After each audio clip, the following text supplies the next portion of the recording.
एक गांव में आरामचंद नाम का आदमी रहता था। उसका नाम ही उसकी प्रकृति को दर्शाता था। आरामचंद बेहद आलसी और कामचोर था। उसे बस आराम करना पसंद था। वो दिन भर बस सोता ही रहता था या फिर इधर उधर आवाराओं की तरह घूमता फिरता था। आरामचंद के माता पिता काफी मेहनती और ईमानदार थे। वो आरामचंद की आदतों से परेशान हो चुके थे। उनका दिल टूट चुका था। उन्होंने आरामचंद को कई बार समझाया, लेकिन आरामचंद पर इसका कोई असर नहीं हुआ। इसलिए आरामचंद के माँ बाप की आंखों में चिंता और निराशा झलकती थी। एक दिन आरामचंद की माँ अपने पति से बोली, आरामचंद तो हमारी सुनता ही नहीं है, हर वक्त सोता रहता है या इधर उधर आवारा ऊँटों की तरह फिरता रहता है। ऐसे कैसे काम चलेगा? हमें इसकी शादी कर देनी चाहिए। जब इसके ऊपर जिम्मेदारियां आएंगी तो शायद उसकी आलसी आदतें बदल सकती हैं। तुम सही कहते हो, हमें ऐसा ही करना चाहिए। कुछ ही दिनों में आरामचंद के माता पिता सुषमा नाम की लड़की से आरामचंद की शादी कर देते हैं। सुषमा बहुत ही सुंदर और मेहनती लड़की थी। सुषमा के घर में आने से आरामचंद के माता पिता को पूरा विश्वास था कि अब आरामचंद का निठल्लापन जरूर दूर हो जाएगा। लेकिन आरामचंद की आदतें बदलने की बजाय वो पहले से भी अधिक आलसी हो गया था। अपने पति की यह हरकत देखकर सुषमा बहुत परेशान हो चुकी थी। वो एक दिन अपने ससुर से बोली, मैंने आज तक आपके सामने मुंह नहीं खोला क्योंकि आप घर के बड़े आदमी हैं, लेकिन अब मैं मजबूर हो गई हूँ। उस आलसी और निठल्ले बेटे की शादी आपने मेरे साथ करवा दी। उसने मेरी जिंदगी बर्बाद कर दी है। कुछ करता धरता नहीं है, सारा दिन घर में पड़ा रहता है। आपको क्या लगा था कि सिर्फ शादी कर देने से वो सुधर जाएगा? उसने मेरी जिंदगी का चैन छीन लिया है। जब से शादी हुई है उसने अपनी जिम्मेदारियां समझने की एक बार भी कोशिश नहीं की। घर में पड़ा रहता है, कुछ काम नहीं करता। अब मैं सोचने पे मजबूर हूँ कि कब तक मैं ये सब सहती रहूँ, कब तक बर्दाश्त करूँ। इस तरह तो घर नहीं चल सकता। घर में कुछ भी नहीं है। मैं सोचती थी कि घर की बात बाहर न जाए, लेकिन अब मैं मजबूर हो चुकी हूँ। कब तक मैं ये सब देखती रहूँ? बेटी, तुम चाहती क्या हो? मैं चाहती हूँ कि वो कोई काम करे, अपनी जिम्मेदारी समझे। बेटी, वो तुम्हारा पति है, तुम उसे समझाओ कि कुछ काम करे। मैं उन्हें क्या समझाऊं? मैं तो समझा समझा के पागल हो चुकी हूँ। वो मेरी सुनते ही कहाँ है। बस सारा दिन घर में पड़े रहते हैं या पागलों की तरह इधर उधर फिरते रहते हैं। यूं ही कुछ दिन बीत जाते हैं। आरामचंद के माता पिता का देहांत हो जाता है। उनके देहांत के बाद आरामचंद को और भी छूट मिल जाती है, क्योंकि उससे कोई कहने सुनने वाला अब रहा ही नहीं था। अब आरामचंद की पत्नी आरामचंद से बहुत परेशान रहने लगती है। एक दिन आरामचंद चारपाई पर लेटकर आराम कर रहा था। आरामचंद को आराम करता हुआ देख उसकी पत्नी गुस्से से आग बबूला हो जाती है और फिर वो गुस्से में अपने पति से बोलती है, आपको शर्म नहीं आती? यूं निठल्लों की तरह घर में पड़े रहकर? पूरे गांव के मर्द सुबह होते ही अपने अपने काम पर चले जाते हैं। उनकी पत्नियां कितना सुख से रहती हैं। एक मैं हूँ, जब से घर में आई हूँ तब से एक पल के लिए सुख भी नहीं मिला है। ये कैसी बात कर रही हो सुषमा? तुम जानती हो मैं कब से काम की तलाश कर रहा हूँ, लेकिन जहाँ भी जाता हूँ वहाँ छोटे मोटे काम ही मिलते हैं। और छोटे मोटे काम करना देखो मुझे पसंद नहीं है। अरे मैं करूँगा तो कोई बड़ा काम करूँगा। बड़ा काम तुम्हें मिलेगा नहीं और छोटा तुम करोगे नहीं। कुछ दिन की बात है, फिर भूखा मरने की नौबत आ जाएगी। गांव की सभी औरतें अपने पति के साथ कितनी खुश रहती हैं। हर महीने नए नए कपड़े खरीद कर पहनती हैं। और एक हम है, कपड़े खरीदना तो दूर की बात है, समय से खाने के लिए ही मिल जाए वही बहुत है। सुषमा, कुछ दिन की बात है, फिर देखना तुम कैसे रानी की तरह राज करोगी। अरे नौकर तुम्हारे आगे पीछे फिरेंगे। घर में निठल्ले बैठकर सपने देखना छोड़ दो। ऐसे हाथ पे हाथ धरे बैठे रहने से कुछ हासिल नहीं होगा। गांव का तुमने ऐसा कोई व्यक्ति नहीं छोड़ा जिससे तुमने उधार न लिया हो। मैं तो तुम्हारी उधारी वापस करते करते तंग आ चुकी हूँ। बस मुझे तुम्हारी यही बात बुरी लगती है। अरे तुम आते ही घर सर पे उठा लेती हो। कभी आराम से बैठकर प्यार से दो बातें भी कर लिया करो। तो मैं क्या करूँ? सारा दिन मैं अकेली खेतों में काम करती हूँ। जब मैं देखती हूँ कि गांव के सभी व्यक्ति अपने अपने खेतों में कितनी मेहनत से काम करते हैं और उनकी पत्नी उनका हाथ बटाती है, तो मुझे बहुत गुस्सा आता है। क्योंकि हमारे घर में तो मामला उल्टा ही है। पत्नी सारा दिन काम करती है और पति दिन भर घर में पड़ा सपना देखता रहता है। अरे भाग्यवान, बस भी करो। तुम तो मुझे बच्चों की तरह डांट रही हो। अरे मैं तुम्हारा पति हूँ, तुम्हें मेरी इज्जत करनी चाहिए। पति वाली कोई बात है तुम में जो मैं तुम्हारी इज्जत करूँ?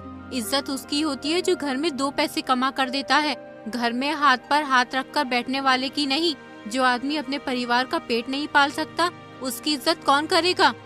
अरे भाग्यवान, इतना गुस्सा करना अच्छी बात नहीं है। ठीक है, मत करो तुम मेरी इज्जत, जो मन में आए कहती रहो। बस एक काम कर दो, मुझे बहुत तेज भूख लग रही है। अरे जाओ, जाकर जरा 2 रोटी बना दो। तुम्हें खाना मांगते हुए शर्म नहीं आती? 2 दिन से घर में अनाज का एक दाना नहीं है। बताओ खाना कहाँ से बनाऊं? लेकिन तुम्हें किसी चीज से कोई फर्क ही नहीं है।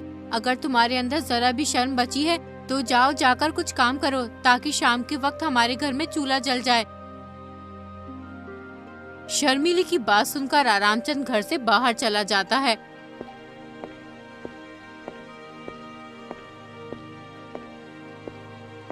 और फिर वो सोचने लगता है, अब मैं क्या करूं, कहाँ जाऊं तो शाम के खाने का इंतजाम हो जाए। एक तो मुझे बहुत तेज भूख लग रही है, अब कोई उधार भी तो नहीं देता है। एक काम करता हूँ, लोकेश भाई के घर चलता हूँ, वो जरूर मेरी मदद करेगा। फिर आरामचंद लोकेश के घर की ओर चल देता है।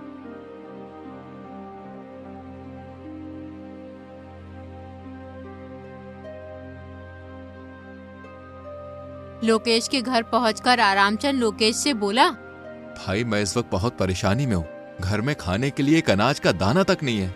अगर तुम मुझे थोड़े बहुत पैसे उधार दे दोगे तो तुम्हारा बड़ा एहसान होगा मुझ पर। मैं तुम्हारे पैसे 1 हफ्ते के अंदर लौटा दूंगा। आरामचंद, तू कब तक दूसरों से उधार लेकर अपना गुजारा करता रहेगा भाई? पूरे गांव में ऐसा कोई आदमी नहीं है जिससे तुमने उधार न लिया हो। देखो भाई, इस तरह काम नहीं चलता है। अरे कुछ काम हम किया करो यार। भाई मैं तुमसे ज्ञान लेने नहीं, पैसे लेने आया हूँ। अगर तुम्हारे पास पैसे हैं तो दे दो, वरना देखो कोई बात नहीं है। आरामचंद की ये बात सुनकर लोकेश को गुस्सा आ जाता है। लोकेश गुस्से में आरामचंद से बोलता है, पैसे तो मेरे पास बहुत है, लेकिन मैं तुम्हें दूंगा नहीं, क्योंकि तुम 1 नंबर के मक्कार और धोखेबाज इंसान हो। अरे तुम पैसे लेकर भूल जाते हो, वापस देने का तो नाम ही नहीं लेते हो। लोकेश की ये बात सुनकर आरामचंद चुपचाप उसके घर से बाहर आ गया और अपने घर की ओर चल पड़ा। फिर वो एक पेड़ के नीचे आराम करने के लिए बैठ गया। आरामचंद पेड़ के नीचे बैठा ही था, तभी गांव का मुखिया अपने 2 साथियों के साथ डंडा लिए बड़े गुस्से से उसकी ओर चला आ रहा था। मुखिया को देखकर आरामचंद घबरा जाता है। मुखिया बोलता है, बहुत दिन हो गए आरामचंद, मुझे बेवकूफ बनाते बनाते। अरे तूने हमेशा अपनी चालाकियों और झूठे वादों से मुझे धोखा दिया है, लेकिन अब यह सिलसिला खत्म होने वाला है। आज मैं तेरी सारी चालाकियों का हिसाब लूंगा। आज मैं तुझसे अपने पैसे वापस लेकर ही रहूंगा। अब तेरे सारे बहाने और चालें बेकार हो जाएंगी। मुखिया जी, मैं इस वक्त बड़ी परेशानी से गुजर रहा हूँ। मेरी स्थिति इतनी खराब हो गई है कि मैं तुम्हें क्या बताऊं। आपके मुझ पर जितने भी पैसे हैं मैं आपकी पाई चुका दूंगा। मेरा विश्वास कीजिए, बस आप मुझे थोड़ी और मोहलत दे दीजिए। कहाँ से चुका देगा? तू कुछ काम तो करता नहीं है, सिर्फ बातें करता है। हर वक्त अपनी परेशानियों का रोना रोता है, लेकिन कभी कोई काम नहीं करता। अगर तुझे मेरे पैसे देने होते तो तू कब का दे चुका होता।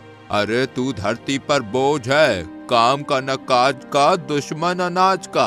रामचंद समझ गया था कि आज मुखिया उसे छोड़ेगा नहीं। फिर आरामचंद बोला, मुझे एक आखिरी मौका दे दीजिए मुखिया जी। मैं वादा करता हूँ 1 महीने के अंदर मैं आपके सारे पैसे लौटा दूंगा। मेरा विश्वास कीजिए, मैं झूठ नहीं बोल रहा हूँ। ऐसे वादे तुम मुझसे 2500 बार कर चुके हो, लेकिन अब मैं तुम्हारे बहकावे में नहीं आऊंगा। आज या तो मैं अपने पैसे लेकर जाऊंगा या फिर तेरी खूब मरम्मत करके जाऊंगा।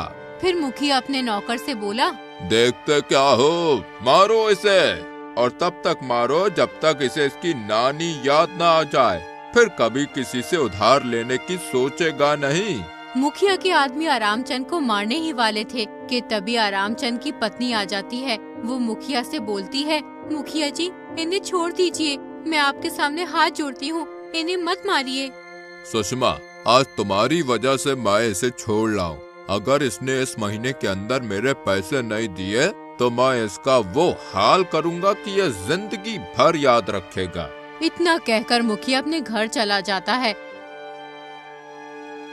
फिर सुषमा अपने पति से बोलती है, कब तक मैं तुम्हें पिटने से बचाती रहूंगी? अगर तुमने 1 महीने के अंदर मुखिया जी के पैसे नहीं लौटाए तो वो तुम्हें मार मार कर तुम्हारी हड्डी पसली तोड़ देंगे और फिर मैं भी कुछ नहीं कर पाऊंगी। अब भी वक्त है, कुछ काम कर लो और मुखिया जी के पैसे दे दो।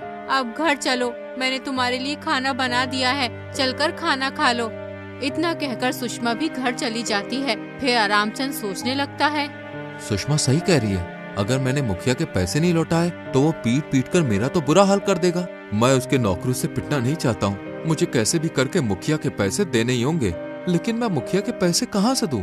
हाँ, एक काम करता हूँ, हमारे पास 2 बैल है, एक बैल मुखिया जी को दे देता हूँ। इस तरह मुखिया जी से मेरा पीछा छूट जाएगा। फिर आरामचंद मुखिया जी के घर जाता है और मुखिया जी से कहता है, मुखिया जी, मैं आपके पैसे नहीं दे सकता क्योंकि मेरे पास कोई पैसे वैसे नहीं है, लेकिन मेरे पास 2 बैल है। मैं आपको 1 बैल दे देता हूँ। जब मेरे पास पैसे होंगे तब मैं आपको पैसे देकर अपना बैल वापस ले लूंगा। अब तूने काम की बात कही है आरामचंद, जाकर अपना 1 बैल मेरे पास ले आ। मुखिया जी, मैं बैल नहीं ला सकता। आप अपने किसी आदमी को मेरे साथ भेज दो, वो बैल ले आएगा। फिर मुखिया आरामचंद के साथ अपने एक आदमी को भेज देता है। आरामचंद अपना 1 बैल मुखिया के आदमी को दे देता है। मुखिया का आदमी बैल लेकर मुखिया के घर चला जाता है। उसके बाद आरामचंद अपनी पत्नी सुषमा के पास जाता है और सुषमा से कहता है, सुषमा, आज मैंने मुखिया जी का सारा कर्ज दे दिया है, अब वो कभी भी पैसे लेने नहीं आएगा। लेकिन तुम्हारे पास तो पैसे नहीं थे, फिर तुमने मुखिया जी के पैसे कहाँ से दिए हैं? सुषमा, मैंने अपना 1 बैल मुखिया जी को दे दिया है उसके कर्ज के बदले। मैं तो मुखिया को बहुत ही अक्लमंद समझता था, लेकिन वो तो बहुत ही बड़ा बेवकूफ निकला। अरे मुखिया 1 बैल का क्या करेगा? देखा सुषमा, तुमने अपने पति का दिमाग। बेवकूफ मुखिया जी नहीं आप हो। 1 बैल के बगैर तुम खेत कैसे जोतोगे? अब 1 बैल हमारे किस काम का है? हे ईश्वर, मेरी तो किस्मत ही फूट गई है। ऐसा निकम्मा और मूर्ख पति मुझे मिला है। अब मैं क्या करूं? मेरी तो समझ में ही नहीं आ रहा है। सुषमा, मुझसे बहुत बड़ी भूल हो गई। ये तो मैंने सोचा ही नहीं था कि 1 बैल के बगैर हम खेत कैसे जोतेंगे। अब मैं क्या करूं? मुझे कुछ नहीं पता, मुझे मेरा बैल वापस चाहिए। किसी भी तरह मुखिया जी से बैल वापस लेकर आओ, अभी इसी वक्त। फिर आरामचंद अपने घर के बाहर चला जाता है